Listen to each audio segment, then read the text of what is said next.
এই শীতের সময় যদি হয় গরম গরম পালং শাকের খিচুড়ি তাহলে তো কোনো কথাই নাই, তাই না?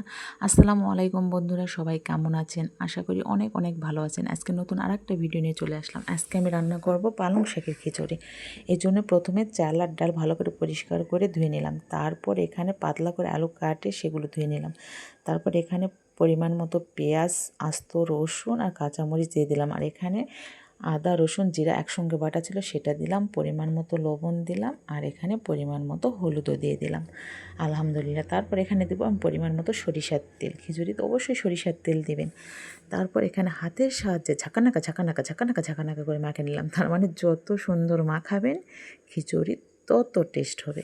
তাই অনেক সুন্দর করে সময় নিয়ে হাতে 2 মিনিট সময় নিয়ে সুন্দর করে আমি মাখাচ্ছিলাম, মধ্যে যেন কোনো অবস্থাতে স্বাদ কম না হয়, বুঝলেন তো? তারপর আমার মাখানো কমপ্লিট। তারপরে কাঙ্ক্ষিত জিনিস পালং শাকটা আমি দিয়ে নেব। পালং শাক কিন্তু দেখতে অনেকগুলো মনে হলেও কিন্তু দেখবেন শেষে খাওয়ার সময় দেখবেন যে খিচুড়ি নিচে পড়ে আসে, মানে এতটা মানে পানি জাতীয় শাক এটা যে একেবারে কমে যায়।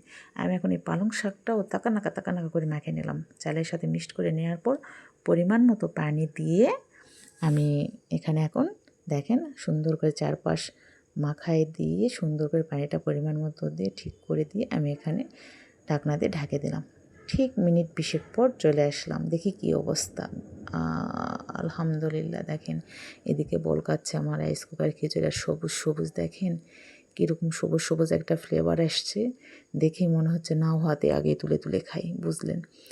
অনেক সুন্দর, অনেক লোভনীয় একটা কালার আসছে। সবুজ মানে সবুজ সব কিছু দেখতে অনেক সুন্দর লাগে, তাই না? আমরা বাঙালি বলে কথা। যাই হোক, এখন শেষ পর্যায়ে আমি একটু এখানে আবার সরিষার তেল একটু দিব। খিচুড়ির শেষ পর্যায়ে একটু সরিষার তেল দিলে খিচুড়িটা ভালো লাগে। সরিষার তেল দেওয়ার পর আবার খিচুড়িটা আমি ওলটপালট করে সুন্দর করে এপাশ ওপাশ করে যেন সরিষার তেলটা সুন্দরভাবে সব জায়গায় মিক্সড হয়, এই জন্য আমি ভালো করে নাড়ে দিচ্ছিলাম। আর শাকগুলা দেখতে এখন কীরকম লোভনীয় লাগছিল দেখেন, অনেক সুন্দর লাগছিল। আমার তো অনেক ভালো লাগছিল, মনে হচ্ছিল এখনই শাকগুলো তুলে আমি খাই। শাক খাওয়া শরীরের জন্য আমাদের অনেক ভালো।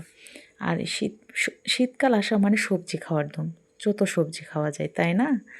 তারপর এরকম করে আমি নাড়েচাড়া মিনিট 3-4 নাড়ে দিলাম। এরকম করে ভালোকে অ্যাডজাস্ট করে দিলাম, সবগুলো ওলটপালট করে এপাশেরটা ওপাশে দিয়ে শাকগুলো উপরেরটা নিচেরটা উপরে সুন্দর করে চালের সাথে অ্যাডজাস্ট করে দেওয়ার পর ঢাকনা দিয়ে ঢেকে দিলাম। তারপর ঠিক 10 মিনিট পর আবার আসলাম, দেখি আলহামদুলিল্লাহ এই যে দেখেন আমার রান্না কমপ্লিট। পাতলা পালং শাকের খিচুড়ি। দেখেন এখানে সঙ্গে নিলাম ডিম ভাজে, লেবু আর শসা। আর কি লাগে গরম ভাতের সাথে? আর কোনো কিছুর প্রয়োজন নেই, মানে গরম খিচুড়ির সাথে।